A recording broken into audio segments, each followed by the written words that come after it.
what is the demographic explanation for a higher infection rate in Queens and the Bronx and Staten Island and Manhattan? It's the behavior. Let's talk about the vaccine. There are two elements to understand the vaccine. One is the amount of supply we have as a nation, as a state, and then one is the distribution. Two very different elements that have to be considered. The supply, the production by the drug companies, the purchasing by the federal government, that's all a national responsibility. How they can spur the drug companies to do more, how they can wind up buying more from the drug companies. The entire supply is controlled by the federal government. We have been getting about 300,000 per week. That's roughly 1.2 million per month vaccines, okay? The state needs 20 million people vaccinated. You have to do that twice. That's 40 million. Obviously, it's a very long timeline at this supply rate. So the supply rate has to increase, and the supply rate is the limiting factor now. I've been talking to the federal government about this. There are possibilities that they're working on.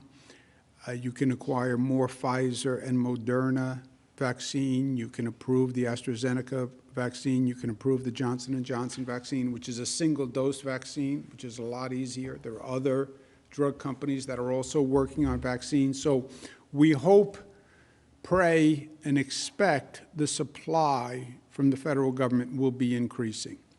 But we need it to increase. You then go to the distribution side. On distribution, the federal government is in charge of some of the distribution in the state, and then the state is in charge. Distribution, as we discussed yesterday, think of it in three tranches: nursing homes, hospitals, and what we call special efforts. The nursing home program is run by the federal government, and it is a national federal program where they said, we'll do the nursing homes and we'll contract nationally with pharmaceutical chains to do the nursing homes. That has not moved as quickly as we would like to see it move. The state is now going to step in and expedite that program. We would like to see all nursing home residents vaccinated, first shots within 2 weeks. They're doing the staff along with the residents. That would be a very big deal if we can get the nursing home residents vaccinated. You then go to the hospitals. 194 hospitals, 24 public hospitals, 170 private hospitals. Obviously, the overwhelming effort is done by the private hospitals. We need them to operate, and we need them to operate quickly. We put in place the 7-day use it or lose it. There are 194 hospitals. If a hospital is not competent and can't do this, we'll use another hospital. It's very simple. We have 194 hospitals. We have other hospitals who can do it. So I need the best hospitals with the best management in the best systems as part of this effort. Because it's literally a matter of life and death, right? And 194 hospitals, like anything else, some are better at certain things than others. And here we need the best with the best management because the stakes are just too high. On the special efforts, that's where we're going to talk about state-sponsored efforts, drive-ins, and the social equity efforts, the churches, the community centers, et cetera. Hospitals have been the primary focus because 1A, the people we're now vaccinating, are healthcare workers. How do you get healthcare workers? You get them through the hospitals. That's why the focus has been on the hospitals. Why is the focus on healthcare workers? That's the CDC guidance basically every state in the nation has accepted healthcare workers because they are the front line. They are exposed to people with the virus, and if a healthcare worker gets sick, they are then a super spreader. We have it opened for all healthcare workers are now eligible, and the hospitals are focusing on the healthcare workers. So far, 900,000 vaccines have been distributed for 2.1 million healthcare workers. Obviously, we don't have enough vaccine distributed for all healthcare workers. Let's open it up to other people, forget the healthcare workers. You can't forget the healthcare workers. These are the nurses, these are the doctors, these are the people who are on the front line. They are in the greatest risk, and they are also the greatest threat. We have a Saratoga jewelry store employee who has COVID that we're doing the contact tracing. He was in a retail store. A lot of people walk in and out of a retail store. Super spreader. What happens if a nurse or a doctor is COVID positive and sees 100 patients during a day? Healthcare workers are the first priority for both reasons. And we've only allocated half the vaccine to do the size of that population. That's why I say a lot of this is a supply issue as well as a dissemination issue. If a hospital has done all their healthcare workers and says, we're maxed out, we've done everyone, fine, then contact us and we'll take that supply back and we'll go to the next tranche, we'll go to essential workers. But as a group, we've only distributed half the vaccine necessary to do the healthcare workers. After we finish 1A, healthcare workers, then we go to 1B, which is essential workers and people who are 75 plus. That's roughly 2.5 million. So again, you go back to the supply issue. If you're getting 300,000 vaccines per week, how long will it take you to do 2.5 million people, right? On the hospitals, there's two dimensions. The hospitals now are the focus because the hospitals are focusing on the healthcare workers. Once you get towards 1B, essential workers and 75 plus, then you're dealing with members of the public. And then we're going to shift from the focus on the hospitals to what we call the retail network. What is a retail network? The retail network is a public distribution for essential workers in the general public. And that is already underway. We have 5,000 pharmacies in this state.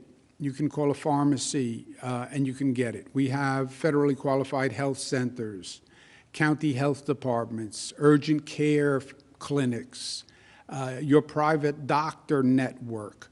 We'll be supplying all of these outlets with the vaccine to do the distribution when we get to the general public.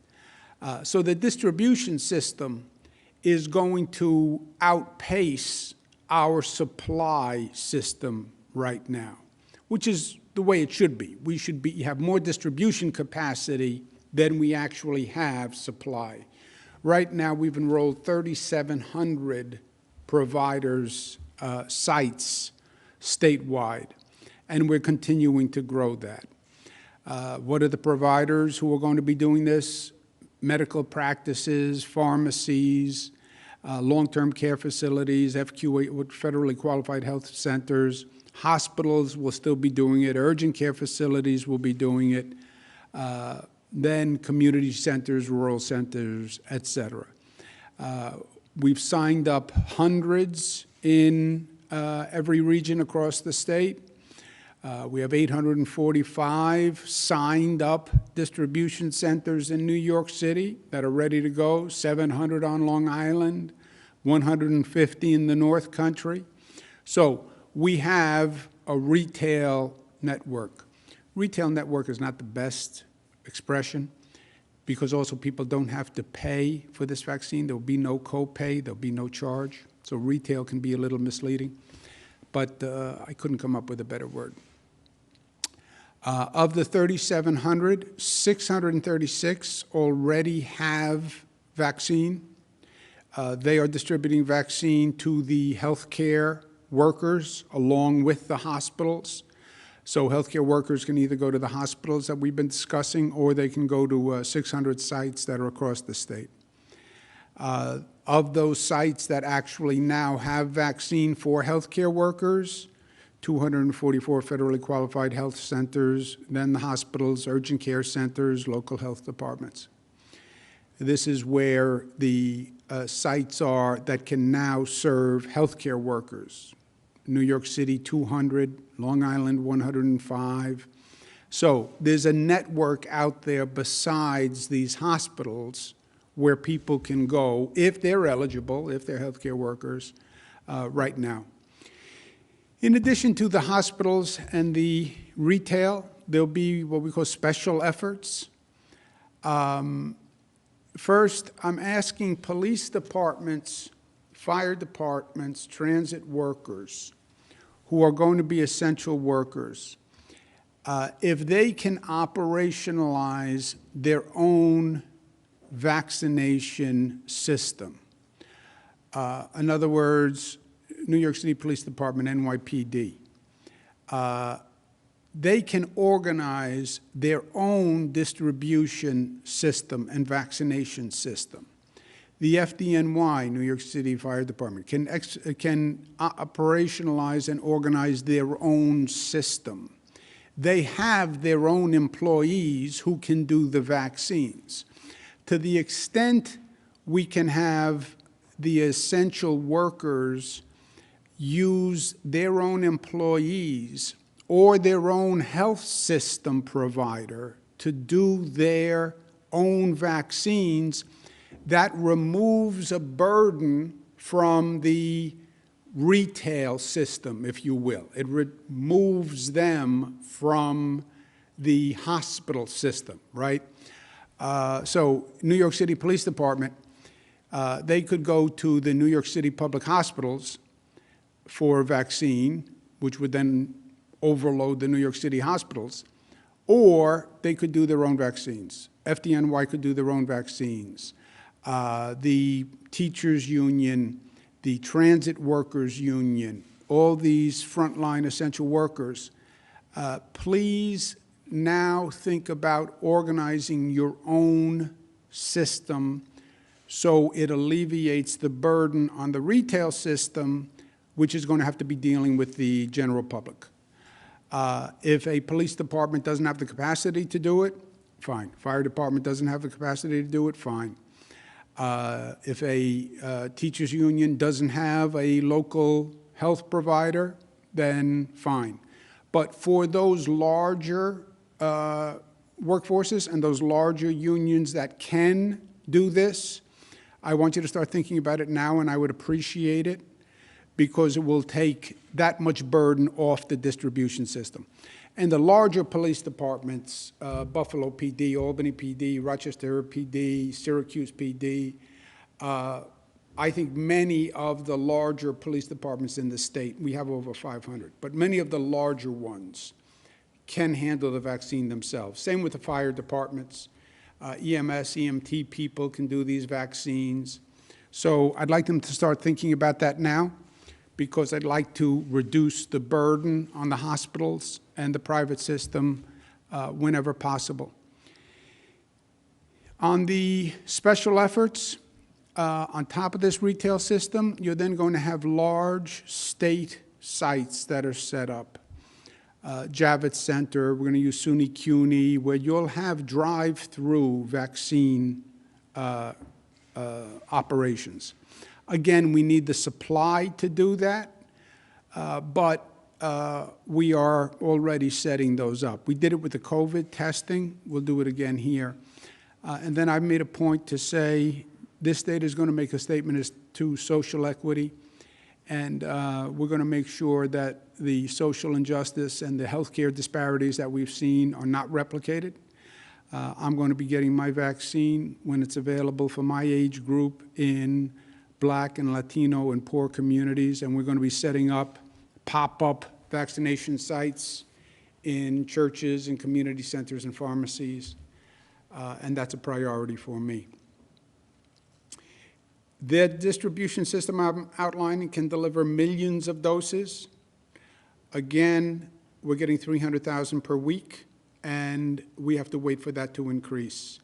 Again, there's a lot of possibilities for the feds to increase supply, but they have to. Last point, the UK strain is highly problematic, and it could be a game changer. First, for the capital region, we had the case in Saratoga. Anyone who was exposed or anyone who was exposed to someone who was exposed, please contact us. There's nothing to be ashamed of. This is a virus, it travels. But we have to know, containment is vitally important here. This is a virus we have to be extra careful with. We spent the morning talking to global experts on this viral strain. The numbers are frightening on the increase of the transmittal of the virus. Even if the lethality doesn't go up, the fact that it is so much more transmittable is a very real problem. And look, we are in a foot race right now, as we said, between the vaccine implementation versus the infection rate and hospitalization capacity. That's the foot race.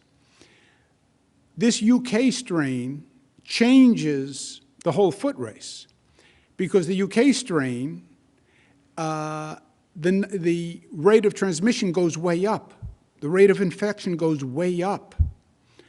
And it's no longer the race that we were running. Apparently, the UK strain can actually overtake the original COVID strain in a matter of weeks.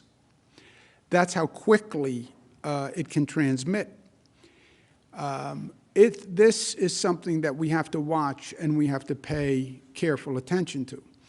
The UK strain is not only in the UK, it's in South Africa, it's in 33 other countries.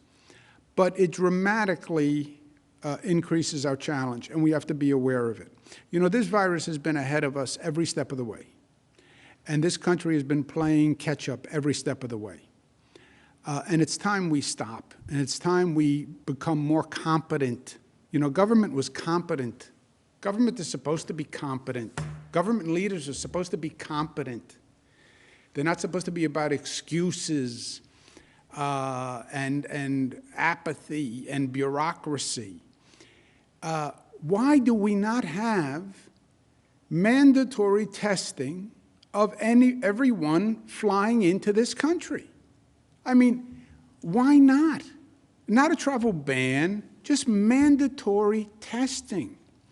We have gone through this. Just test all international travelers before entry. Tell the airlines you have to test them before they get on a plane to come to this country. Or say, if you land in this country, we're not going to allow you in until you take a test. 140 countries banned or required testing of UK travelers before the United States acted. 140 countries. New York acted before the United States. I called the airlines and I said, I want New York to be added to the 140 countries. And they added New York to the 140 countries. What's really infuriating, this is what happened to us last spring. Learn the lesson. The virus left China. The virus went to Europe. It was in Italy. It was in the UK. People got on a plane, came to New York. And that's why New York had the explosion. That's what I call the COVID ambush. We've learned nothing? So now there's a second strain, and it came from the UK again. And again, the USA did absolutely nothing. Secretary Azar, Dr. Redfield, how you can explain to the American people your lack of action, your negligence, your irresponsibility. 140 countries banned people from the UK, and you did nothing. You know that there are viral strains in other countries now. You know that as a fact.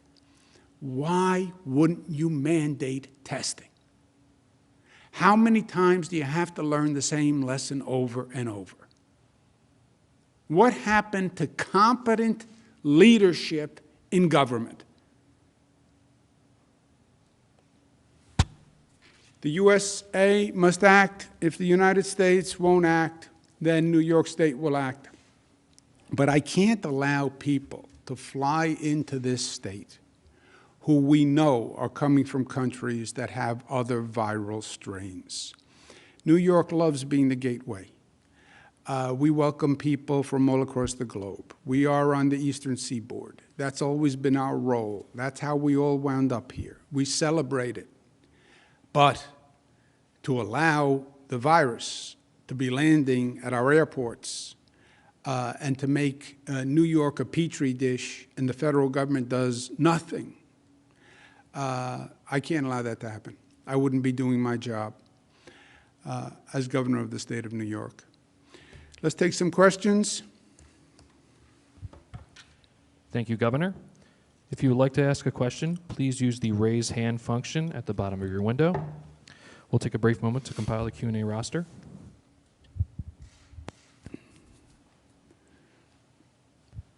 Governor, your first question comes from Jeff Cole of WWNY.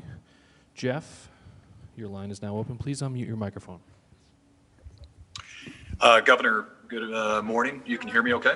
I can hear you, Jeff. How are we doing? Not bad. Hello from Watertown. There's a lot of COVID data online, and when it comes to hospitals and how many doses that they have been given and how many that they have used, there's a deadline that you set. Is New York going to require this information to be reported and posted online? We're finding that some hospitals don't want to be very transparent with that.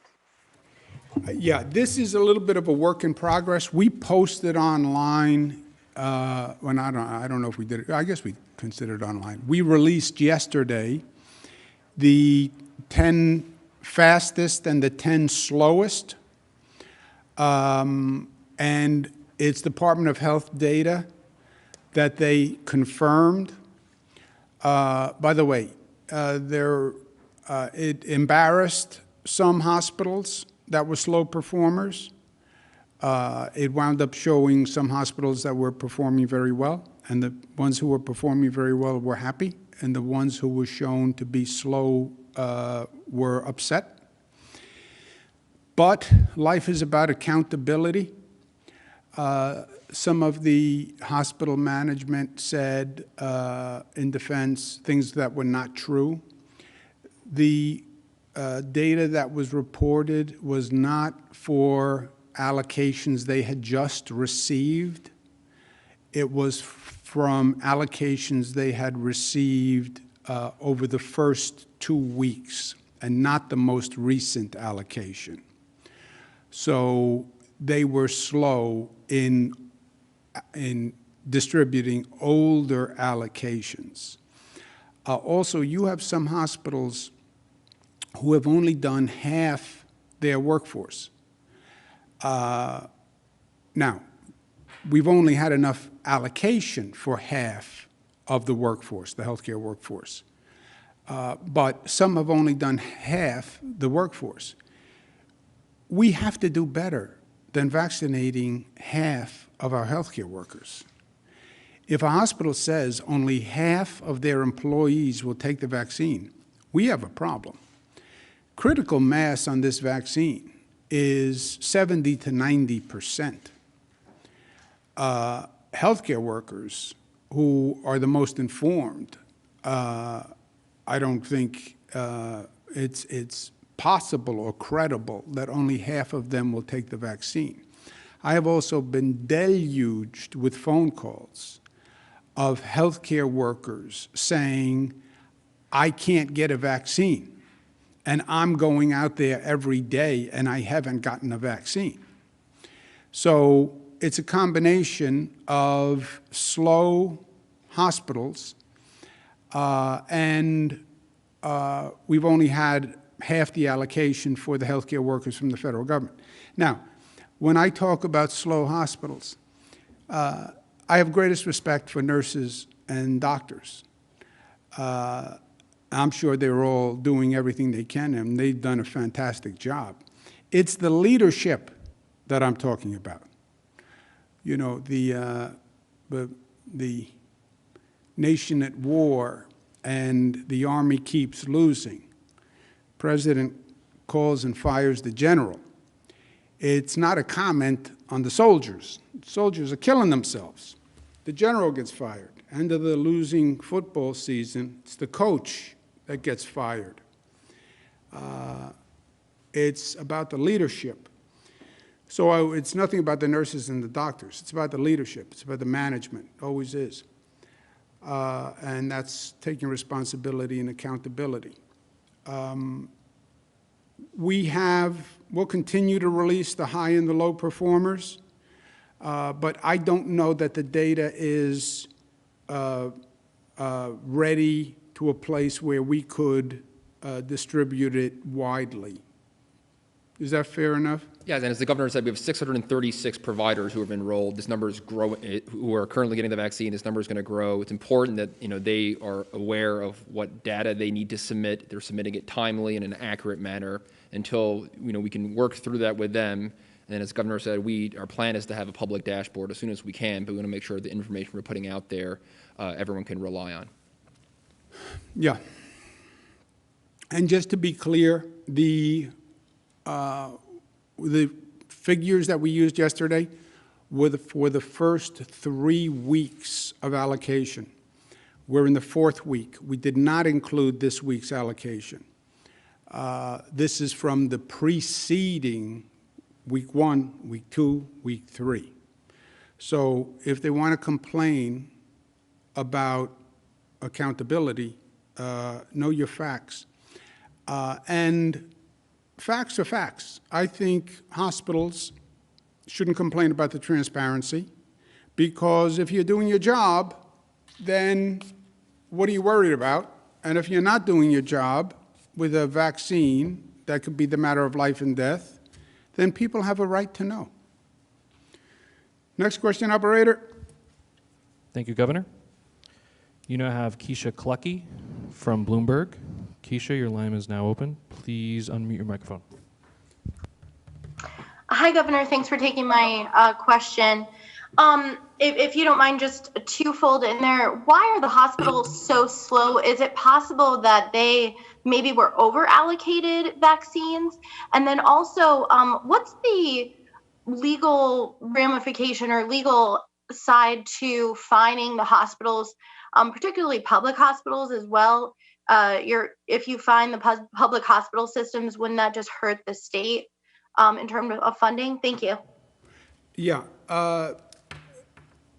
On the hospitals, 1A is hospital healthcare workers.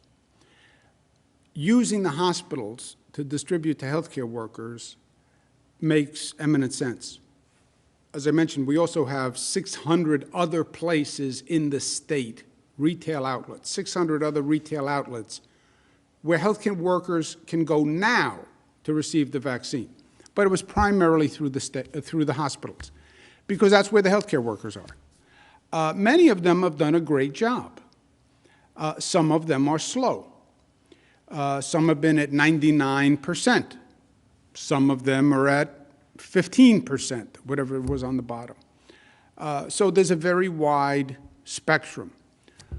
Were they over-allocated? No, because our allocation is, we've only received enough vaccine for half of the healthcare workers. We've only received enough vaccine for half of the healthcare workers. So no, we don't have enough vaccine to go to all healthcare workers. Then why are they slow? A variety of reasons. You know, these are 194 hospitals. Some of them, frankly, operate better than others. It's like anything else in life. You know, you take 194 barbershops. Some are going to operate better than others. You take 194 government agencies. Some are going to operate better than others. You take 194 city governments. Some mayors are better than others, you know. You take 50 states. Some governors are better than others. It's the marketplace. It's human nature. They have a whole host of reasons, you know, but we can't. We have to vaccinate the healthcare workers. Now, again, we have 194 hospitals. If a hospital doesn't do it well, that's fine. But then I want to use a hospital that does do it well. Let me take a step back. We have two issues. For the hospitals that now have the vaccine, I need them to get that vaccine in people's arms.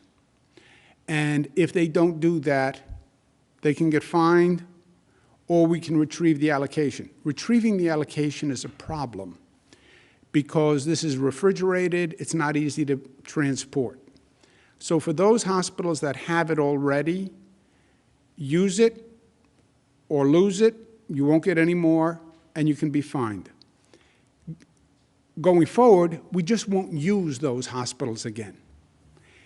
There are other hospitals, use the hospitals that are better at administration and are faster and more efficient at doing the job. We have 194 hospitals. We don't have to use every hospital. And we're going to have thousands of retail centers. So we want to use the hospitals that are better at doing it. And I've spoken to dozens of hospitals. It's a function of that hospital. You know, you have hospitals where they've only done half their employees after 4 weeks. You know, how do you explain that? Well, the other half wouldn't take it. That would be a real debacle. But we didn't have a chance to do it, you know. Dr. Zucker is the great defender of the hospitals, being as he's the doctor. So I'll ask him for his rationale. I think the governor has nailed all the key points here. The hospital systems, I've spoken to several of the hospital CEOs. They need to be aggressive, and they recognize this. Some are just more efficient at moving things forward. I think that they'll push forward to get all those vaccines in employees' arms, and I remain optimistic about that. And look, your point about the fine, this is not about money. This is about saving lives. We're not really interested in collecting fines. We're really interested in, for those hospitals who now have the allocation and are slow, move the allocation. Move it quickly. We're serious. And if you don't want to be fined, just don't participate in the program. It's not a mandatory program. We don't have to have all 194 hospitals. Just say, I don't want to do it. That's fine.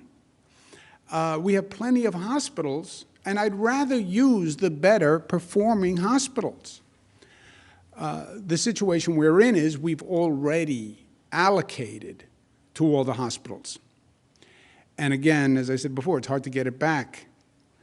But if a hospital calls up and says, I'm going to use this allocation and then I want out, fine. That's totally fine. Next question. Thank you, Governor. You now have Emily Burkhardt of WNYT. Emily, your line is now open. Please unmute your microphone. Hi, Governor. I was curious if you could tell us a little bit more about whether or not Wadsworth has been able to determine if the other cases found at the jewelry store in Saratoga are in fact a result of the UK strain. And I'm also curious if the State Department of Health is stepping in with contact tracing. We've reported on issues in Saratoga County before, and now that this strain is supposedly more transmissible, is the state stepping in to help with that? All good questions. We're going to turn them right over to the Commissioner of the Department of Health, since they are all specifically Department of Health questions. Thank you. With regards to the contact tracing, we're doing aggressive contact tracing of all of those who were in the store. This has been taking place since the minute we learned about this. Regarding the issue of the testing and do we have any further information, it takes 44 hours or so to do the actual genome testing. So we learned about this yesterday. We got the samples yesterday, and we are doing this. And as soon as we have answers, we can provide that. I will note that we do this a lot quicker and a lot more efficiently than the federal government. The CDC takes a lot longer than that, and other states have reported it takes several weeks to get results back from the federal government. So we're moving very quickly on this regarding the samples that have come to see whether the other individuals had the UK strain or have the UK strain. Thank you. Actually, it's a very involved test for this UK strain. It takes the CDC 2 weeks to do a test. It takes Wadsworth about 40 hours to do a test. As you know, the normal COVID test is very quick.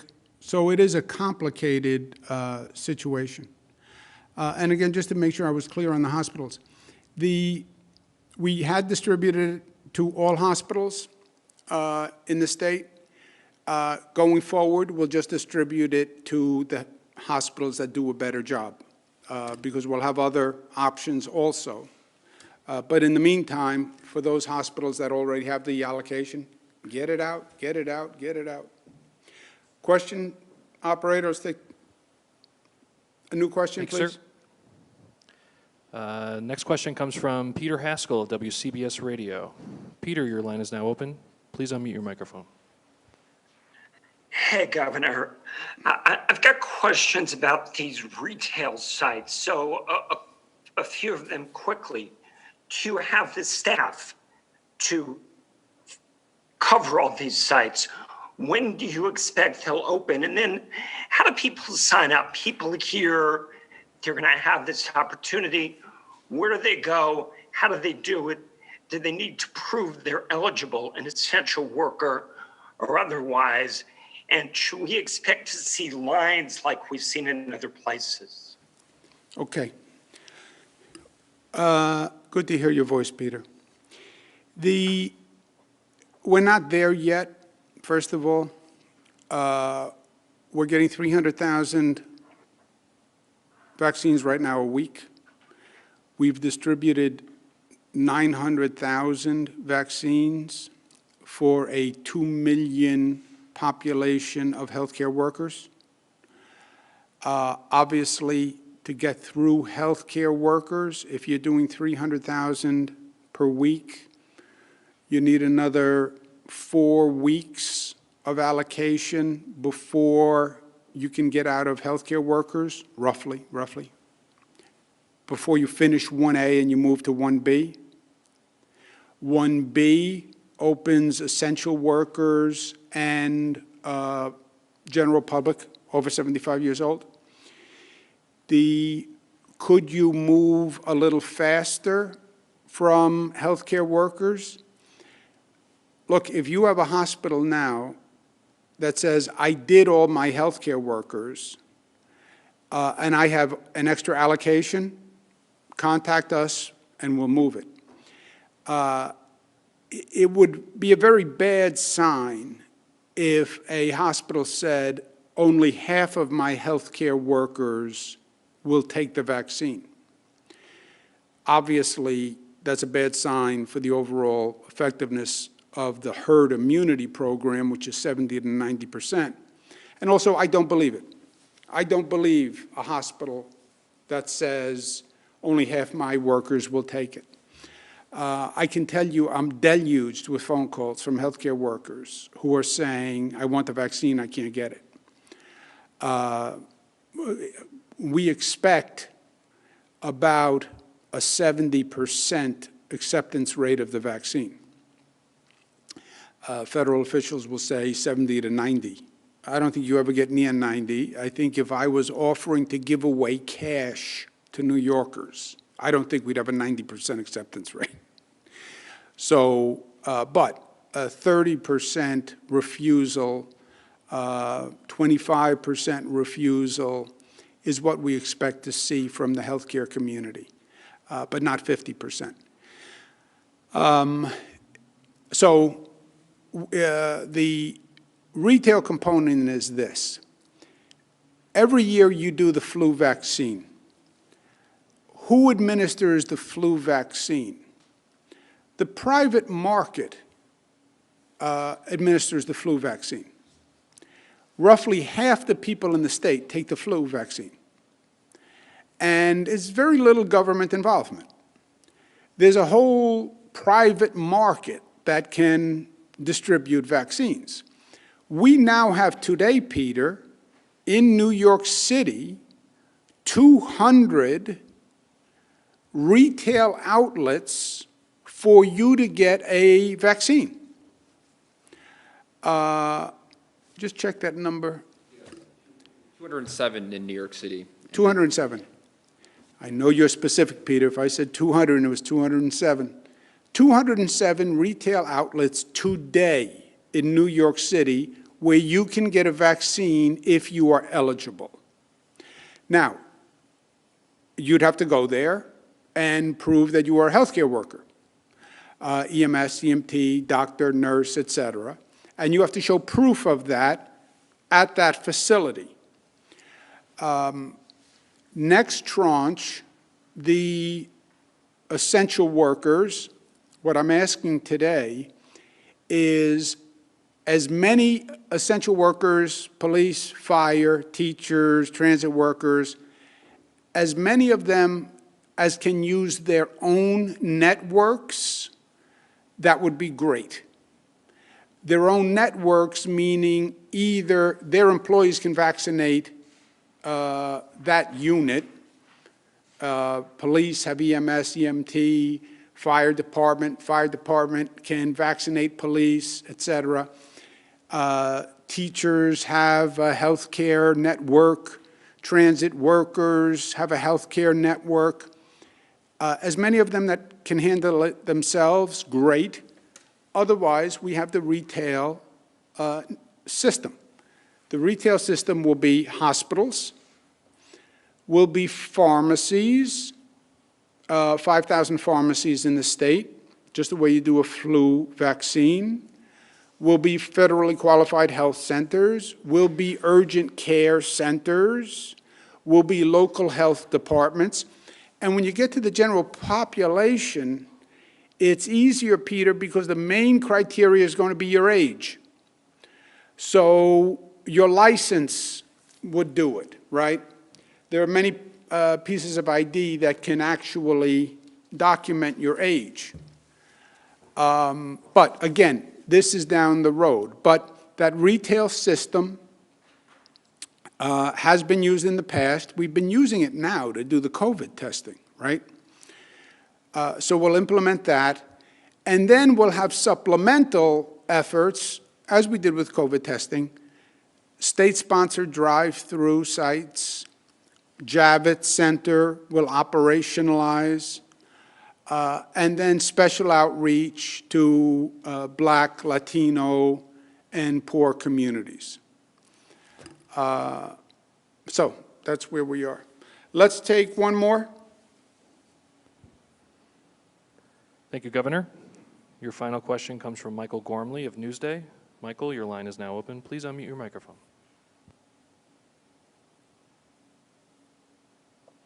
Hello, Governor. On the healthcare workers refusing to get the vaccine, can't you direct them to do that? And I believe that some healthcare workers are already required to get the flu vaccine every year. And then just as an aside to that, if I can, if you could allow us to resume having follow-up questions, that might be helpful for the public and for you. I know that you've wanted us to clarify some of our questions in the past, and we weren't able to talk to you. Thank you. Thank you, Michael. We